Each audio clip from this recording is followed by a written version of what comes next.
ಹರೇ ರಾಮ.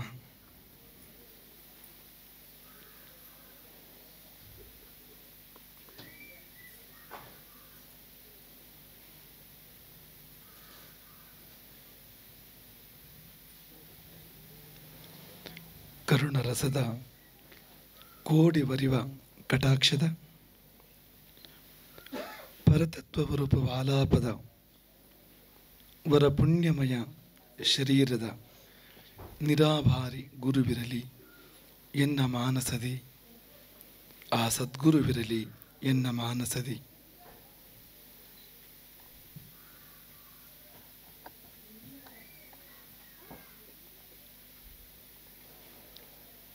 ಕನಕದ್ರವ ಕಾಂತಿಕಾಂತಯ ಮಿಲಿತಂ ರಾಮಮುದೀಕ್ಷ್ಯ ಕಾಂತಯ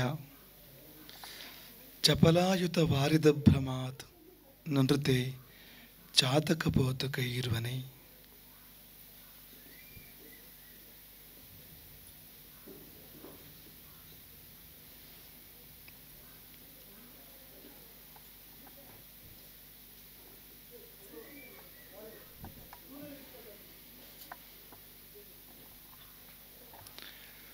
ಆಂಜನೇಯ ಮತಿಪಾಟಲಾನನಂ ಕಾಂಚನಾದ್ರಿ ಕಮನೀಯ ವಿಗ್ರಹಂ ಪಾರಿಜಾತ ತರುಮೂಲವಾಸಿನಂ ಭಾವಯಾಮಿ ಪವಮಾನನಂದನಂ.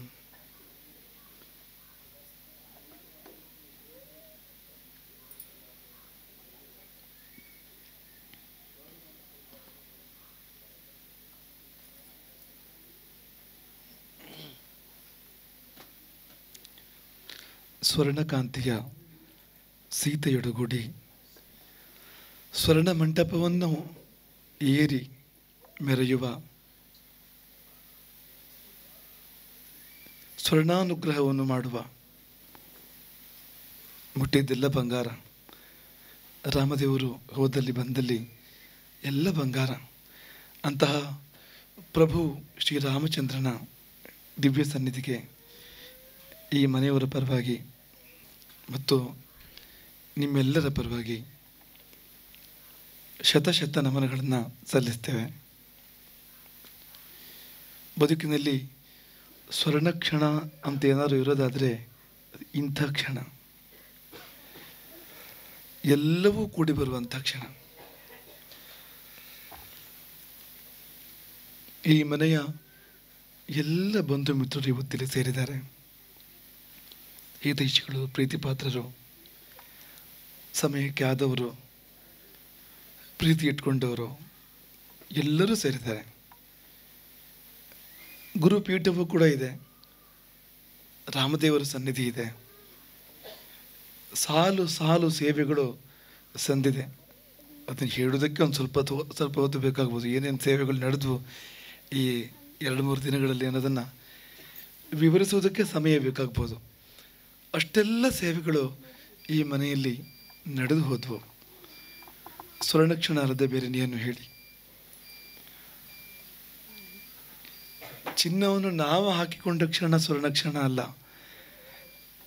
ನಾವು ಭಜಿಸುವ ದೇವರಿಗೆ ಚಿನ್ನದ ಅಲಂಕಾರ ಮಾಡಿ ನೋಡಿ ಸಂತೋಷ ಪಡುವ ಕ್ಷಣ ಇದೆಯಲ್ಲ, ಅದು ನಿಜವಾದ ಸ್ವರ್ಣಕ್ಷಣ. ಅಂಥ ಕ್ಷಣ ಇದು ಎಂಬುದಾಗಿ ನಾವು ಭಾವಿಸ್ತೇವೆ. ಇದೆಲ್ಲ ಪ್ರಾರಂಭ ಆಗಿದ್ದು ಹೇಗೆ ಅಂದರೆ, ಅದು ನಮ್ಮ ಅಚಲ ಗುರುಕುಲದಲ್ಲಿದ್ದಾಗ. ಅದು ಬಹಳ ವರ್ಷಗಳ ಹಿಂದಿನ ಮಾತು. ಅದು ಅಚಲ ಬಹಳ ಸಣ್ಣ ಹುಡುಗಿ, ಗುರುಕುಲದಲ್ಲಿ ಓದ್ತಾ ಇದ್ಲು. ಒಂದು ದಿನ ಬಹಳ ಹೆದರ್ಕೊಂಡಿದ್ಲು ಅವಳು. ಭಯ ಅಂದರೆ ಏನು, ಭಯವೇ ಮೈ ಮನಸ್ಸನ್ನು ಪೂರ್ತಿ ಅಡಿರೋದಾಗ ಏನಾಗ್ಬೋದು ಅಂತ ಒಂದು ಸ್ಥಿತಿ. ಈ ಭಯ ಅನ್ನೋ ಶಬ್ದ ಉಚ್ಚಾರ ಮಾಡೋಕ್ಕೆ ಕೂಡ ಅವಳಿಗೆ ಕಷ್ಟ ಆಗ್ತಾ ಇತ್ತು. ಹೆದರಿಕೆ ಅನ್ನೋ ಶಬ್ದ ಉಚ್ಚಾರ ಮಾಡೋಕ್ಕೆ ಕೂಡ ಆಗ್ತಿರಲಿಲ್ಲ ಅಂತ. ಅಷ್ಟು ಆಗ್ತದೆ ಮಕ್ಕಳಿಗೆ. ಎಷ್ಟೋ ಸ್ಥಿತಿ ಜೀವನದಲ್ಲಿ ಬರುವಂಥದ್ದೇ, ಅದು ಬಂದು ಹೋಗ್ಬಿಡ್ಬೇಕು, ಮತ್ತೆ ಬರಬಾರ್ದು ಅಂತ. ಹಾಗೊಂದು ಭಯ ಬಂದಾಗ ಒಂದು ಆಶೀರ್ವಾದ ಮಾಡಿದ ನೆನಪು ನಮಗೆ ಆಕೆಗೆ. ಅವಳ ಭಯಕ್ಕೆ ಗುರುಕುಲವೇ ಭಯ ಪಟ್ಕೊಂಡಿತ್ತು. ಅಷ್ಟು ಭಯದ ಒಂದು ಸಂದರ್ಭ. ಅಂದು ಹೋದ ಭಯ ಇಂದಿನವರೆಗೂ ಬಂದಾಗ ಕಾಣಲಿಲ್ಲ ಆಕೆಗೆ. ಮತ್ತೆ ಅದರ ನಂತರ ಇನ್ನೊಂದು ಸಾರಿ ಭಯದ ಸಂದರ್ಭ ಕುಟುಂಬಕ್ಕೆ, ವ್ಯಾವಹಾರಿಕವಾದ ಬಿಕ್ಕಟ್ಟು ಕುಟುಂಬಕ್ಕೆ ಎದುರಾದಂಥ ಸಂದರ್ಭ. ವ್ಯಾವಹಾರಿಕ ಬಿಕ್ಕಟ್ಟು ಅಂದರೆ ಅದೇನು ತಪ್ಪು ಮಾಡಿ ಬಂದ ಬಿಕ್ಕಟ್ಟಲ್ಲ, ನಮ್ಮ ಸಿದ್ಧಿವಿನಾಯಕ ಒಳ್ಳೆಯವನು, ಸ್ವಲ್ಪ ಜಾಸ್ತಿಯೇ ಒಳ್ಳೆಯವನು.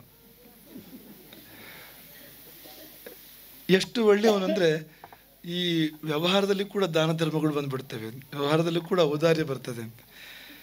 ಹಾಗೆ ಬರುವಂಥ ಬಿಕ್ಕಟ್ಟು ಅದು ಹೊರತು ಏನೋ ತಪ್ಪಿ ಬಿದ್ದು ಆಗಿರುವಂಥ ಬಿಕ್ಕಟ್ಟಲ್ಲ, ಅದು ಬರ್ತದೆ ಅಂತ. ರಾಮನಂಥವರು ವನವಾಸವನ್ನು ಅನುಭವಿಸಿದರು. ಯಾಕೆ ರಾಮ ವನವಾಸ ಅನುಭವಿಸಿದ ಅಂದರೆ ಅವನು ಒಳ್ಳೆಯವನು, ಸ್ವಲ್ಪ ಜಾಸ್ತಿ ಒಳ್ಳೆಯವನು ಅಂತ.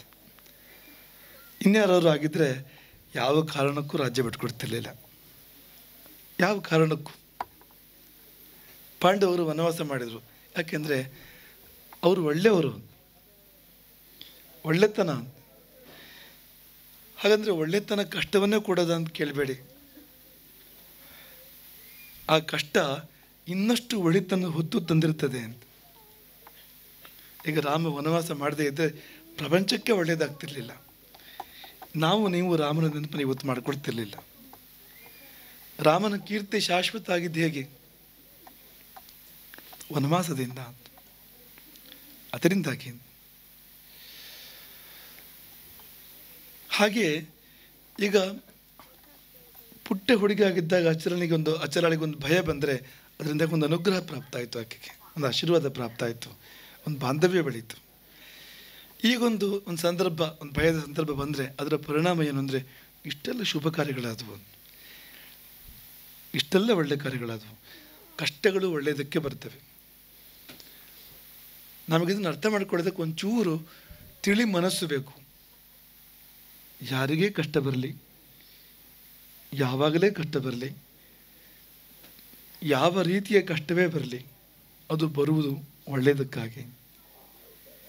ಯಾವಾಗ ಅಂದರೆ ನಮಗೆ ಒಳ್ಳೆ ಮನಸ್ಸು ಇದ್ದಾಗ, ನಮಗೆ ಸಾತ್ವಿಕ ಮನಸ್ಸು, ಒಳ್ಳೆ ಮನಸ್ಸು ಇದ್ದಾಗ ಎಲ್ಲ ಕಷ್ಟಗಳು ಕೂಡ ಜೀವನದಲ್ಲಿ ನಾವು ಮೇಲೇರುವಂಥ ಸೋಪಾನಗಳೇ ಆಗ್ತವೆ ಹೊರತು ಬೇರೆ ಏನೂ ಅಲ್ಲ.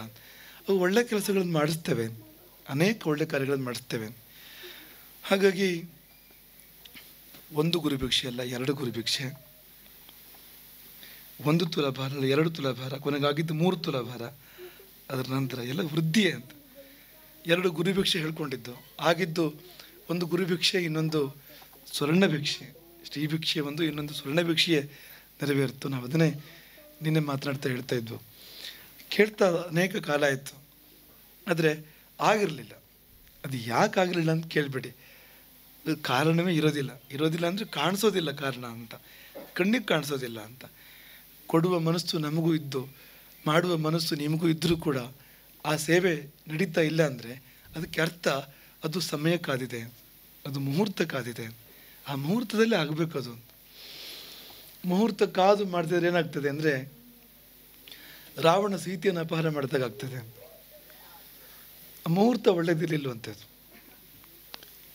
ಇದು ಯಾರಿಗೆ ಹೇಳಿದ್ದು ಅಂದರೆ ಜಟಾಯು ರಾಮನಿಗೆ ಹೇಳಿದ್ದು. ಸಾಯುವ ಜಟಾಯು ರಾಮನಿಗೆ ಹೇಳಿದ್ದೇನೆಂದರೆ ಮುಹೂರ್ತ ವಿಂದ ಅನ್ನೋ ಮುಹೂರ್ತ ಅದು.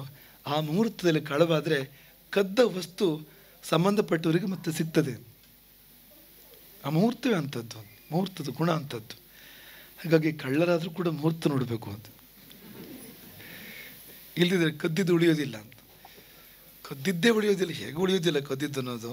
ಇನ್ನು ಉಳಿದಿದ್ದು ಹೇಗಿರ್ಬೋದು ಯೋಚನೆ ಮಾಡಿ ನೀವು ಅಂತ. ಹಾಗೆ ಮುಹೂರ್ತ ಬರಬೇಕು, ಅದಕ್ಕೊಂದೊಂದು ಕಾಲ ಕೂಡಿ ಬರಬೇಕು, ಅದಕ್ಕೊಂದೊಂದು. ಬಹುಶಃ ಈ ಕುಟುಂಬ ಕೇಳಿದಾಗಲೇ ಈ ಸೇವೆ ಆಗಿದ್ದಿದ್ರೆ ಸ್ವರ್ಣ ಭಿಕ್ಷೆ ಆಗ್ತಿರಲಿಲ್ಲ. ಒಂದು. ಎರಡನೇದು, ಈ ಸಮಯದಲ್ಲಿ ಷಷ್ಠ್ಯಬ್ದಿ ಆಗ್ತಿರಲಿಲ್ಲ. ಅದೇ ಸಮಯದಲ್ಲಿ 2 ಒಟ್ಟಿಗೆ ಕೂಡಿ ಬರಬೇಕು. ಇಷ್ಟೆಲ್ಲ ಸಂಭ್ರಮದಲ್ಲಿ ಆಗಬೇಕು ಅಂದರೆ ಈ ಮುಹೂರ್ತವೇ ಬರಬೇಕು ಅದಕ್ಕಾಗಿ ಇಲ್ಲಿವರೆಗೂ ಬಂದಿರುವಂಥದ್ದು. ಹಾಗೆ ಭಯ ನಿವಾರಣೆ 2 ಸಂದರ್ಭಗಳು. ಇನ್ನು ಮುಂದೆ ಯಾವಾಗ ಭಯ ಬಂದರೂ ನಿವಾರಣೆ ಮಾಡಲಿಕ್ಕೆ ಗುರುಪೀಠ ಇದೆ ಅನ್ನುವ ಧೈರ್ಯ ಜೊತೆಯಲ್ಲಿ. ಈ 3 ಈ ಕಾರ್ಯಕ್ರಮದ ವಿಶೇಷ. ಸಮಾಜಕ್ಕೆ ಉದಾಹರಣೆ, ನಂಬಿದವರಿಗೆ ಭಯ ಇಲ್ಲ, ನಂಬಿದವರ ಭಯ ಪರಿಹಾರ ಎಂಬುದಕ್ಕೆ ಎಷ್ಟೋ ಉದಾಹರಣೆಗಳಿದೆ. ಇದು ಕೂಡ ಒಂದು ಪ್ರತ್ಯಕ್ಷ ದೃಷ್ಟಾಂತ, ಪ್ರತ್ಯಕ್ಷವಾಗಿರ್ತಕ್ಕಂಥ ಉದಾಹರಣೆ. ಹಾಗಾಗಿ ಒಂದು ಅಭಯ ಏನು ಅಂದರೆ ಮುಂದೆ ಜೀವನದಲ್ಲಿ ಭಯ ಇಲ್ಲ. ಭಯ ಇದ್ದರೆ ಅಲ್ಲಿ ಸಂಸ್ಥಾನ ಇದೆ ಅಂತ ಅಂದ್ಕೊಳ್ಳಿ ನೀವು, ಅಲ್ಲಿ ರಾಮದೇವ್ರ ಇದೆ ಅಂತ ಅಂದ್ಕೊಳ್ಳಿ ನೀವು. ಹಾಗಾಗಿ ಮುಂದಿನ ಜೀವನದ ಬಗ್ಗೆ ಏನೂ ಆತಂಕ ಬೇಡ, ಕಾಳಜಿ ಬೇಡ ಎಂಬುದಾಗಿ ನಾವು ಸಮಯದಲ್ಲಿ ಹೇಳ ಬಯಸುವಂಥದ್ದು. ಮತ್ತು ನಿಮಗೆ ಸೇವೆ ಮಾಡಬೇಕು ಅಂತಲೇ ಇದ್ದರೆ ಕಷ್ಟವೂ ಕೂಡ ನೆನಪಾಗ್ತದೆ ಸೇವೆ ಮಾಡೋದಕ್ಕೆ ಅಂತ. ಕಷ್ಟ ಬಂದಾಗ ಇದು ಮಾಡಿಕೊಡ್ತೇನೆ ಅಂತ, ಅದು ಮಾಡಿಕೊಡ್ತೇನೆ ಹೇಳ್ಕೊಳ್ಳೋದಾಗ್ತದೆ ಅಂತ. ಸುಖ ಬಂದಾಗಲೂ ಕೂಡ ಒಳ್ಳೆಯದಾಗಿದೆ, ಗುರು ಸೇವೆ ಮಾಡಿಬಿಡೋಣ, ಮಾಡೋರು ಇರ್ತಾರೆ, ದೇವರ ಸೇವೆ ಮಾಡಿಬಿಡೋಣ, ಒಳ್ಳೆ ಕಾಲ ಇದೆ, ದೇವರು ಕೊಟ್ಟಿದ್ದಾನೆ, ಮಾಡಿಬಿಡೋಣ.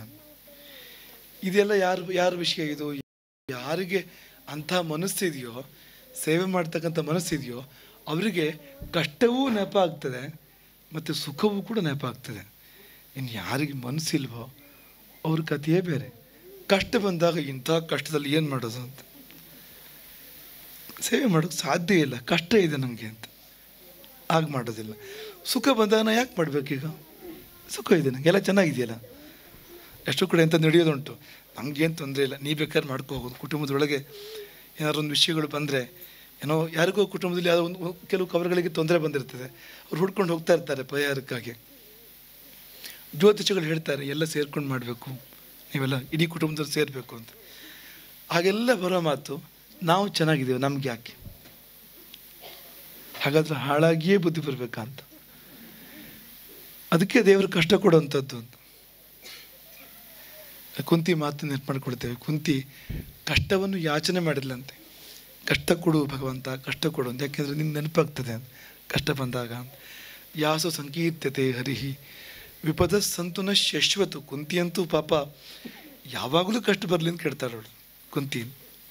ಯಾಕೆಂದರೆ ಬಂದಾಗಲೆಲ್ಲ ನಿನ್ನ ನೆನಪಾಗ್ತದೆ ನಮಗೆ ಅಂತ. ಆಗ ಇನ್ನೊಂದು ಮಾತು ಕೂಡ ಉಂಟು ಅಂತ. ಐಶ್ವರ್ಯ ಮದ ಮತ್ತಸ್ಯ ದಾರಿದ್ರ್ಯಂ ಪರಮಾಂಜನಂ. ಈಗ ಐಶ್ವರ್ಯ ಬಂದು ಸೇರಿದರೆ ಒಂದು ಮದ ಬರ್ತದೆ ನೋಡಿ, ಒಂದು ಅಮಲು. ಆ ಅಮಲಿನ ಪರಿಣಾಮ ಅಂದರೆ ಕಣ್ಣು ಕುರುಡಾಗ್ತದೆ. ಆಗ ಕಣ್ಣು ಕುರುಡಾದಾಗ ದೇವರು ಕಾಣೋದಿಲ್ಲ, ಗುರುಗಳು ಕಾಣೋದಿಲ್ಲ, ನಮಗೆ ಯಾರು ಉಪಕಾರ ಮಾಡೋಣ ವಿಲಿಯವರು ಅವರೂ ಕಾಣೋದಿಲ್ಲ, ನಮಗೆ ಒಳ್ಳೇದು ಮಾಡಿದವರು ಹಿರಿಯರೂ ಕಾಣಿಸೋದಿಲ್ಲ, ನೆಂಟರಿಷ್ಟರೂ ಕಾಣಿಸೋದಿಲ್ಲ, ಧರ್ಮದ ದಾರಿಯೇ ಕಾಣಿಸೋದಿಲ್ಲ. ಇಂಥದ್ದೊಂದು ಕುರುಡು ಬರ್ತದೆ ಅಂತ. ಔಷಧ ಏನು ಅಂದರೆ, ಕಣ್ಣಿಗೆ ತೊಂದರೆ ಬಂದರೆ, ಕಣ್ಣಿನ ರೋಗಗಳು ಬಂದರೆ ಕೆಲವು ಅಂಜನಗಳನ್ನ ಕಣ್ಣಿಗೆ ಹಾಕೋದುಂಟು, ಅಂಜನ ಅಂತ ಕರೀತಾರೆ. ಔಷಧ ಅದು ಕಣ್ಣಿಗೆ ಹಾಕಿ ಚಿಕಿತ್ಸೆ ಮಾಡೋದುಂಟು. ಹಾಗೆ ದೇವರು ಒಂದು ಅಂಜನವನ್ನು ಹಾಕ್ತಾನಂತೆ, ಅಂಜನವನ್ನು ಕೊಡ್ತಾನಂತೆ. ಏನೊಂದು ದಾರಿದ್ರ್ಯ ಅಂತ ಹೆಸರು ಅದಕ್ಕೆ. ಬಡತನ ಕೊಡ್ತಾನೆ. ಆ ಬಡತನ ಕೊಟ್ಟಿದ್ದು ಯಾಕೆ ಅಂದರೆ, ಅದು ನಿಂಗೆ ಐಶ್ವರ್ಯ ಕೊಟ್ಟಿದ್ದು ಕಾಯಿಲೆ ಆಯಿತು, ಅದು ನಿಂಗೆ ಒಳ್ಳೇದು ಮಾಡಲಿಲ್ಲ. ನೀನು ಚೆನ್ನಾಗಿರು ಅಂತ ಕೊಟ್ಟೆ, ಅದು ನಿಂಗೆ ಒಳ್ಳೆಯ ಬುದ್ಧಿ ಬರಲಿಲ್ಲ. ಹಾಗಾಗಿ ಇದು ನಿನಗೆ ಚಿಕಿತ್ಸೆ ಅಂತ. ಬಡತನವನ್ನು ದೇವರು ಚಿಕಿತ್ಸೆಯಾಗಿ ಕೊಡ್ತಾನೆ. ಭಗವಂತನ ಮಾತು ಅದ್ಭುತ. ಯಸ್ಯ ಅನುಗ್ರಹಮಿಚ್ಛಾಮಿ ತಸ್ಯ ವಿತ್ತಂ ಹರಾಮ್ಯಹಂ. ಯಾವನನ್ನು ಅನುಗ್ರಹ ಮಾಡಬೇಕು, ಯಾವನಿಗೆ ಅನುಗ್ರಹ ಮಾಡಬೇಕು ಅಂತ ನಾನು ಸಂಕಲ್ಪ ಮಾಡ್ತೇನೋ ಅವನ ಸಂಪತ್ತನ್ನು ಸೆಳೀತೇನೆ ಅಂತ. ತಸ್ಯ ವಿತ್ತಂ ಹರಾಮ್ಯಹಂ. ಸಿದ್ಧಿವಿನಾಯಕನಿಗೆ ಯಾಕೆ ನಷ್ಟ ಬಂತು ಅಂದರೆ, ದೇವರನ್ನು ತೀರ್ಮಾನ ಮಾಡಿದ್ರು ಅಂತ, ಅನುಗ್ರಹ ಮಾಡಬೇಕು ಇವನಿಗೆ ಅಂತ. ದೇವರ ಮಾತು ಇದು. ಯಸ್ಯ ಅನುಗ್ರಹಮಿಚ್ಛಾಮಿ ತಸ್ಯ ವಿತ್ತಂ ಹರಾಮ್ಯಹಂ. ಯಾವನನ್ನು ಅನುಗ್ರಹಿಸಬೇಕು ಅಂತ ನಾನು ಬಯಸ್ತೇನೋ ಅವನ ಸಂಪತ್ತನ್ನು ಸೆಳೀತೇನೆ, ಅವನಿಗಂಥ ಸಂದರ್ಭವನ್ನು ತಂದುಕೊಡ್ತೇನೆ. ಸೇವೆ ಮಾಡ್ತಕ್ಕಂಥ, ನನ್ನ ದಾರಿಗೆ ಬರ್ತಕ್ಕಂಥ ಸಂದರ್ಭವನ್ನು ತಂದುಕೊಡ್ತೇನೆ ಅಂತ. ಇವರು ಯಾವತ್ತೂ ಒಳ್ಳೆ ದಾರಿಯಲ್ಲೇ ಇದ್ದರು, ಆದರೆ ಇನ್ನಷ್ಟು ಇಂಥ ಕಾರ್ಯಗಳು ನಡೆಯೋ ಸಲುವಾಗಿ ಬಹುಶಃ ದೇವರು ಅಂಥದ್ದೊಂದು ಪರೀಕ್ಷೆಯನ್ನು ಒಡ್ಡಿರ್ತಾನೆ ಅಂತ. ಹಾಗೆ ಇನ್ನು ಮುಂದೆಯೂ ಕೂಡ ಹೆಚ್ಚಿನ ಸೇವೆಯನ್ನು ಈ ಮನೆ ಮಾಡುವಂತೆ ಆಗಲಿ ಅಂತಲೇ ನಾವು ಬಯಸುವಂಥದ್ದು. ಈ ಬಗೆಯ ಸೇವೆಗಳು ಮಾತ್ರ ಅಲ್ಲ, ನಾನಾ ಪ್ರಕಾರದ ಗುರು ಸೇವೆಗಳಿದೆ. ಅಂಥದ್ದನ್ನು ಕೊಡಬೇಕು ಅನ್ನೋ ಮನಸ್ಸು ಕೂಡ ನಮಗಿದೆ. ಈ ಮನೆಗೆ ಆಶೀರ್ವಾದ ಮಾಡಿ ಕೊಡಬೇಕು, ಈ ಮನೆ ಹೆಚ್ಚಿನ ಗುರು ಸೇವೆಯನ್ನು ಮಾಡಬೇಕು ಅನ್ನೋ ಅಭಿಪ್ರಾಯ ಕೂಡ ನಮಗಿದೆ. ರಾಮ ಅದನ್ನು ನಡೆಸಲಿ ಎಂಬುದಾಗಿ ನಾವು ಈ ಸಮಯದಲ್ಲಿ ಆಶಿಸುವಂಥದ್ದು. ನಿಮ್ಮದು ಎಲ್ಲ ಯೋಗ. ಯಾಕೆಂದರೆ ಸ್ವರ್ಣ ಮಂಟಪದ ಬಗ್ಗೆ ಒಂದು ಮಾತು. ಸ್ವರ್ಣ ಮಂಟಪದಲ್ಲಿ ಸರ್ವವೈಭವದೊಡನೆ ಸನ್ನಿಹಿತನಾಗಿರುವ ಸಾರ್ವಭೌಮನಿಗೆ ಚಿನ್ನದಾರತಿ ತೋರೆ ಹೊರಹೊಮ್ಮುತಿಹ ಪ್ರಭೆಯು ಕಣ್ಣು ಕೋರೈಸಿರಲು ಗಳಿಗೆ ಮೈ ಮರೆತೆ. ಅದು ನೋಡುವುದೇ ಒಂದು ಯೋಗ ಅಂತ. ಸ್ವರ್ಣ ಮಂಟಪ, ಸ್ವರ್ಣ ಕವಚ ವಿಭೂಷಿತನಾದ ರಾಮ ಸ್ವರ್ಣದ ಆರತಿಯನ್ನು ಬೆಳಗುವಂಥದ್ದು, ಆ ಸಮಯದಲ್ಲಿ ನೋಡುವಂಥದ್ದು. ನೋಡಿ, ನಾವು ಸ್ವರ್ಣ ಮಂಟಪ ಮಾಡಿಸ್ಬೇಕು ಅಂತಿಲ್ಲ. ಅವಕಾಶಗಳು ಹೇಗೆ ಬರ್ತವೆ ಅಂತ. ನಾವು ಕರೆಸ್ಬೇಕು ಅಂತಿಲ್ಲ, ನಾವು ಕೆಲಸ ಮಾಡಬೇಕು ಅಂತಿಲ್ಲ, ಏನೂ ಇಲ್ಲ ಅಂತ. ನಾವೇನು ಕಾಣಿಕೆ ಕೊಡಬೇಕು ಅಂತ ಕೂಡ ಇಲ್ಲ.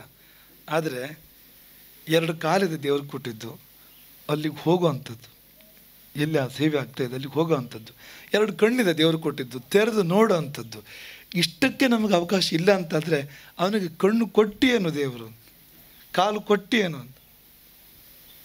ಕಂಗಳಿದು ಯಾತಕ್ಕೂ ದಾಸರು ಹೇಳೋ ಹಾಗೆ, ಕಾವೇರಿ ರಂಗನ ನೋಡದ ಕಂಗಳಿದು ಯಾತಕ್ಕೂ ಇದ್ಯಾತಕ್ಕೆ ಅಂತ, ಇದ್ದೇನು ಪ್ರಯೋಜನ ಅಂತ. ಹಾಗಾಗಿ ಏನೇನೂ ಮಾಡಬೇಕು ಅಂತಿಲ್ಲ. ದೇವರು ಎಷ್ಟು ಮಟ್ಟಿಗೆ ಅನುಗ್ರಹ ಮಾಡಿರ್ತಾನೆ ಅಂದರೆ, 2 ಕಾಲು ಕೊಟ್ಟಿದ್ದೇನೆ, ನಡ್ಕೊಂಡು ಬಾ ಅಥವಾ ವಾಹನ ಹತ್ಕೊಂಡು ಬಾ, ನಾ ಕೊಟ್ಟು ಕಣ್ಣು ತೆರೆದು ನೋಡು ನನ್ನನ್ನು ಅಂತ. ಅಷ್ಟು ಮಾಡಿದರೆ ಜೀವನ ಉದ್ಧಾರ ಆಗ್ತದೆ ಅಂತ. ಯಾಕೆಂದರೆ ತುಂಬ ಪಾವನ ಆಗ್ತಕ್ಕಂಥ ಹೊತ್ತು ಅಂತ ಕಂಡುಬಿಟ್ಟು ನಾವು ತುಂಬ ಭಕ್ತಿ ಭಾವದಲ್ಲಿ ಅದನ್ನು ನೋಡಿದಾಗ, ಕಣ್ಣು ತುಂಬಿಕೊಂಡಾಗ ಅದು ಸಾಕು ಅಂತ. ಅದು ನಮ್ಮ ಕಣ್ಣಿನ ಮೂಲಕ ಹೃದಯವನ್ನು, ಆತ್ಮವನ್ನು ಪ್ರವೇಶ ಮಾಡಿ ನಮ್ಮ ಜೀವನವನ್ನು ಬೆಳಗ್ತದೆ, ನಮ್ಮ ಆತ್ಮವನ್ನು ಬೆಳಗ್ತದೆ ಅದು ಅಂತ. ಅಂಥ ಅವಕಾಶ ಇತ್ತು ನೋಡಿ, ನಾವು ಬಳಸ್ಕೊಂಡಿರ್ತೇವ? ನೀವು ಬಳಸ್ಕೊಂಡಿದ್ದೀರಿ, ಇಲ್ಲಿ ಬಂದವರು ನೀವೆಲ್ಲ ಭಾಗ್ಯಶಾಲಿಗಳು. ಯಾಕೆಂದರೆ ಸ್ವರ್ಣ ಮಂಟಪ ಬರುವಾಗ ಬರೇ ಕರೆಸಿದವರ ಸಲುವಾಗಿ ಬಂದಿರೋದಿಲ್ಲ ಅದಂತ. ಯಾರ್ಯಾರಿಗೂ ಯೋಗ ಇದ್ಬಿಟ್ಟಿರ್ತದೆ. ಇಂತಹ ಮನೆಯಲ್ಲಿ ನನ್ನನ್ನು ನೋಡು ನೀನು, ಸ್ವರ್ಣ ಮಂಟಪ ವಿಭೂಷಿತನಾಗಿ ನಾನು ಮೆರಿತಾ ಇರ್ತೇನೆ, ಶೋಭಿಸ್ತಾ ಇರ್ತೇನೆ, ಇಂತಹ ಸ್ಥಾನಕ್ಕೆ ಬಾ, ಇಂಥ ಮನೆಗೆ ಬಾ, ನೋಡಿ ಧನ್ಯನಾಗು ಅಂತ. ಅಂಥ ಯೋಗಗಳಿರ್ತವೆ, ಅದೆಲ್ಲ ಸೇರಿ ನಡೆಯುವಂಥದ್ದು. ಇದು ಕೇವಲ ಒಬ್ಬರ ಪುಣ್ಯದಿಂದ ಅಲ್ಲ ಅಂತ. ಹಾಗೆ ನೀವೆಲ್ಲ ಬಂದು ಈ ಸ್ವರ್ಣ ಮಂಟಪದ ಸೇವೆ ನೋಡಿದ್ರಿ, ಸ್ವರ್ಣ ಪಾದುಕಾ ಪೂಜೆ ಅಥವಾ ರಜತ ಪಾದುಕಾ ಪೂಜೆಗಳನ್ನು ನೋಡಿದ್ರಿ, ತುಲಾಭಾರದಲ್ಲಿ ಭಾಗಿಯಾದ್ರಿ. ತುಂಬ ಅದ್ಭುತವಾಗಿರುವಂಥ ಒಂದು ಕಾರ್ಯಕ್ರಮ ಅದು. ತುಲಾಭಾರ ಅಂದರೆ ತುಂಬ ಶ್ರೇಷ್ಠವಾದ ಕಾರ್ಯಕ್ರಮ ಅದು. ರಾಮದೇವರಿಗೆ ಆಗುವಂಥ ತುಲಾಭಾರ, ಗುರು ಸಹಿತ ರಾಮದೇವರಿಗೆ ಆಗ್ತಕ್ಕಂಥ ತುಲಾಭಾರ. ಧಾನ್ಯಗಳ ಮೂಲಕ, ನಾವು ಬೆಳೆದ ಬೆಳೆಯ ಮೂಲಕ ತುಲಾಭಾರವನ್ನು ಮಾಡುವಂಥದ್ದು. ಅಂದರೆ ಭೌತಿಕ ತೂಕವನ್ನು ತೂಗಿ ನಾವು ದೇವರಿಗೆ ಭೌತಿಕವಾದನ್ನು ಸಮರ್ಪಣೆ ಮಾಡುವಂಥದ್ದು, ಅಭೌತಿಕವಾದ ಆಶೀರ್ವಾದವನ್ನು ಪಡ್ಕೊಳ್ತಕ್ಕಂಥದ್ದು ಅಂಥದ್ದು. ಹಾಗಾಗಿ ಅದೆಲ್ಲ ಇಲ್ಲಿ ಒಳ್ಳೆ ರೀತಿಯಿಂದ ನಡೆದಿದೆ. ಒಳ್ಳೆ ಸಂಗೀತ ಸೇವೆ ಕೂಡ ನಡೀತು. ಯಾರೋ ಹಾಡುಗಾರರು ಒಂದು ಭಜನೆ ಅಂದರೆ ಸಂಗೀತ ಕಾರ್ಯಕ್ರಮ ಕೊಡ್ತಾ ಇದ್ದಾರೆ ಅಂತ ಅಂದ್ಕೊಂಡು ಮೊದಲು. ಹೌದು, ನಿಜವಾಗ್ಲೂ ಹೋದಾದ್ರೆ ಹಿತ್ತಲ ಗಿಡ ಮದ್ದಲ್ಲ ಅಂತ. ಎಷ್ಟು ಸರ್ತಿ ಏನಾಗ್ತದೆ ಅಂದರೆ, ನಮ್ಮದೇ ಮನೆಯಲ್ಲಿ ಒಂದು ಗಿಡ ಏನಾದ್ರು ಬೆಳೆತಿದ್ರೆ ಅದು ಔಷಧಕ್ಕೆ ಬರ್ತದೆ ಅಂತ ನಮ್ಗೆ ಗೊತ್ತಿರೋದಿಲ್ಲ ಅಂತ, ಅದ್ರ ಮಹತ್ವ ನಮ್ಗೆ ಗೊತ್ತಿರೋದಿಲ್ಲ ಅಂತ. ಈ ಕಿಂಬರ್ಲಿ ವಜ್ರದ ಗಣಿ ಬಗ್ಗೆ ಹೇಳ್ತಾರಲ್ಲ, ಕಿಂಬರ್ಲಿ ಅಂತ ದಕ್ಷಿಣ ಆಫ್ರಿಕಾದ ವಜ್ರದ ಗಣಿ, ಅದು ನಿಜವಾಗಿ ಅವ್ರ ಮನೆ ತೋಟ, ಅಲ್ಲಿ ಚೆಲ್ಲಿದ್ವಂತೆ ವಜ್ರದ ಹರಳುಗಳೆಲ್ಲ ಹರಡಿದ್ವು ಅಂತ. ಅದಕ್ಕೆ ಸಾಣ ಹಿಡಿದೇ ಇದ್ದಿದ್ದರಿಂದ ಮಾಮೂಲಿ ಕೊಲೆಗಳಾಗಿ ಕಾಣ್ತಾ ಇದ್ವು. ಅವ್ನು ತಂದು ಮನೇಲಿ ಇಟ್ಟಂತ ಆ ಕಲ್ಲನ್ನು ಮನೇಲಿ ಶೋಕೇಸಲ್ಲಿ ಇಡ್ತಾನ. ಸ್ನೇಹಿತ ಒಬ್ಬ ರತ್ನ ಪರೀಕ್ಷಕ ಇದ್ದ, ಅವನು ಬಂದಾಗ ನೋಡಿ, ಎಲ್ಲಿ ಸಿಕ್ತು ನಿಮ್ಗೆ ಇದು? ಇದು ಎಷ್ಟು ಬೇಕಾದ್ರೂ ಇದೆ, ನಮ್ಮನೆ ತೋಟದಲ್ಲಿ ನಮ್ಮನೆ ಸುತ್ತಮುತ್ತ ಎಲ್ಲ ಇದೆ. ಆಗ ಅವನು ಹೇಳ್ತಾನೆ, ಇದು ಜಗತ್ತಿನ ಅತ್ಯಂತ ಹೆಚ್ಚು ಬೆಲೆ ಬಾಳುವ ವಜ್ರ ಅಂತ. ಎದೆ ಗಟ್ಟಿರಬೇಕು ಆಗ ಆ ಸಮಯದಲ್ಲಿ, ಇಲ್ಲಿದ್ರೆ ವಜ್ರ ಅನುಭವಿಸೋದಕ್ಕೆ ನಾವಿರೋದಿಲ್ಲ ಆಮೇಲೆ ಅಂತ, ಹಾಗಾಗ್ಬೋದು ಅಂತ. ಹಾಗೆ ಎಷ್ಟೋ ಬಾರಿ ನಮ್ಮ ಬಳಿ ಇರ್ತಕ್ಕಂಥ ಪ್ರತಿಭೆಗಳನ್ನ ನಾವು ಗುರುತಿಸಿರೋದಿಲ್ಲ ಅಂತ. ಹಾಗೆ ಈ ಮನೆಯ ಕುಡಿಗಳಿಂದಲೇ ಒಂದು ಸಂಗೀತದ ಸೇವೆ ಕೂಡ ತುಂಬ ಒಳ್ಳೆ ರೀತಿಯಿಂದ ವ್ಯವಸ್ಥಿತವಾಗಿ ಶಾಸ್ತ್ರೀಯವಾಗಿ ಇಲ್ಲಿ ಏರ್ಪಟ್ಟಿತು. ಇದೆಲ್ಲ ಸೇವೆಗಳನ್ನು ರಾಮದೇವರು ಸ್ವೀಕಾರ ಮಾಡಲಿ ಮತ್ತು ನಮ್ಮ ಗುರು ಪರಂಪರೆ ಸ್ವೀಕಾರ ಮಾಡಲಿ. ಪರಂಪರೆಯ ಭಿಕ್ಷೆ ಕೂಡ ನಡೆದಿದೆ ಇಲ್ಲಿ. 35 ಈ ಹಿಂದಿನ ಗುರುಗಳಿಗೂ ಕೂಡ ಒಂದು ಭಿಕ್ಷೆ ಕೊಡ್ತಕ್ಕಂಥ ಒಂದು ಸಂದರ್ಭ ಅದು. ಅದೆಲ್ಲ ಸ್ವರ್ಣ ಭಿಕ್ಷೆಯ ಒಂದು ವಿಶೇಷಗಳು, ಅದೆಲ್ಲ ಇಲ್ಲಿ ನೆರವೇರಿದೆ. ಹೆಚ್ಚಿನ ಸೇವೆಗೆ ಯೋಗ ಈ ಮನೆಗೆ ಬರಲಿ, ಬೇರೆ ಬೇರೆ ಬಗೆಯ ಸೇವೆಗಳಿಗೆ ಯೋಗ ಈ ಮನೆಗೆ ಬರಲಿ. ಮತ್ತು ಬಂದ ಕಷ್ಟ ಮತ್ತೆ ಬರೆದಿರಲಿ, ಬಂದರೆ ಪರಿಹಾರ ದೊರೆಯಲಿ ಕೊಡಲಿ. ಅದಕ್ಕೆ ಜೊತೆಯಲ್ಲಿ ಎದುರಿಸುವಂಥ ಛಾತಿ ಧೀರೋದಾತ್ತವಾಗಿ ಜೊತೆಗಿಡದೆ ಎದುರಿಸ್ತಕ್ಕಂಥ ಧೈರ್ಯ ಶಕ್ತಿ ಕೂಡ ರಾಮ ಕೊಡಲಿ. ಹಾಗೆ ನಿಮಗೂ ಎಲ್ಲ ಒಳ್ಳೆಯದಾಗಲಿ. ಇದು ಇಂಥದ್ದು ಬೇರೆಯೋ ಸೇವೆಗಳು ನಡೆಸ್ತಕ್ಕಂಥ ಯೋಗಗಳು ನಿಮಗೂ ಎಲ್ಲ ಬರಲಿ. ನಿಮ್ಮ ಜೀವನದಲ್ಲೂ ಕೂಡ ಭಯನಾಶನ, ಭಯ ದೂರ ಆಗ್ತಕ್ಕಂಥ, ಭಯ ಪರಿಹಾರ ಮಾಡ್ತಕ್ಕಂಥ ಸಂದರ್ಭಗಳು ನಡೀಲಿ.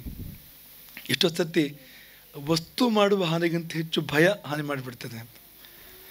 ಭಯ ಒಂದನ್ನು ಗೆದ್ದರೆ ನಾವು ಜೀವನ ಗೆದ್ದ ಹಾಗೆ ಅಂತ, ಗೆಲ್ಲಬೇಕು ಅಂತ. ಎಲ್ಲೋ ಅಲ್ಲಿ ಭೂತ ಇದೆ ಅಂತ ಅಂದ್ಕೊಳ್ಳೋದು ನಾವು, ನಿಜವಾಗಿ ಇರೋದಿಲ್ಲ. ಆದರೆ ಮಾಡೋ ಪರಿಣಾಮಗಳನ್ನೆಲ್ಲ ಮಾಡಿಬಿಡ್ತದೆ ಅದು. ಇಲ್ಲದ ಭೂತ ಮಾಡುವ ಪರಿಣಾಮ ಹೆಚ್ಚು ಇರುವ ಭೂತಕ್ಕಿಂತ ಅಂತ. ಹಾಗೆ ನಿಮ್ಮ ಜೀವನದಲ್ಲಿ ಯಾವ್ಯಾವ ಭೂತದ ಭಯ ಉಂಟು, ನಿಜವಾದ ಭೂತ ಇದ್ದರೆ ಉಚ್ಚಾಟನೆ ಆಗಲಿ ಆ ಭೂತ ಇಲ್ಲದ ಬರೀ ಭಯ ಮಾತ್ರ ಇರ್ತದೆ ಎಷ್ಟೋ ಬಾರಿ. ಆ ಭಯವೂ ಕೂಡ ದೂರವಾಗಿ ಅಭಯ ಪ್ರಾಪ್ತ ಆಗುವಂತಾಗಲಿ. ಎಲ್ಲರಿಗೂ ನಿಮಗೆಲ್ಲರಿಗೂ ಶ್ರೇಯಸ್ಸಾಗಲಿ, ಈ ಮನೆಗೆ ಅತಿಶಯವಾದ ಶ್ರೇಯಸ್ಸಾಗಲಿ ಎಂಬುದಾಗಿ ನಾವು ಈ ಸಮಯದಲ್ಲಿ ಆಶೀರ್ವಾದ ಮಾಡ್ತೇವೆ. ಎಲ್ಲರಿಗೂ ಒಳಿತಾಗಲಿ ಅಂತ ಅರ್ಪಣೆ ಆಗ್ತದೆ. ಹರೇ ರಾಮ. ಶ್ರೀಮದ್ ಜಗದ್ಗುರು ಶಂಕರಾಚಾರ್ಯ ಶ್ರೀಮದ್ ರಾಘವೇಶ್ವರ ಭಾರತಿ ಸ್ವಾಮಿ ಮಹಾರಾಜ್ ಕೀ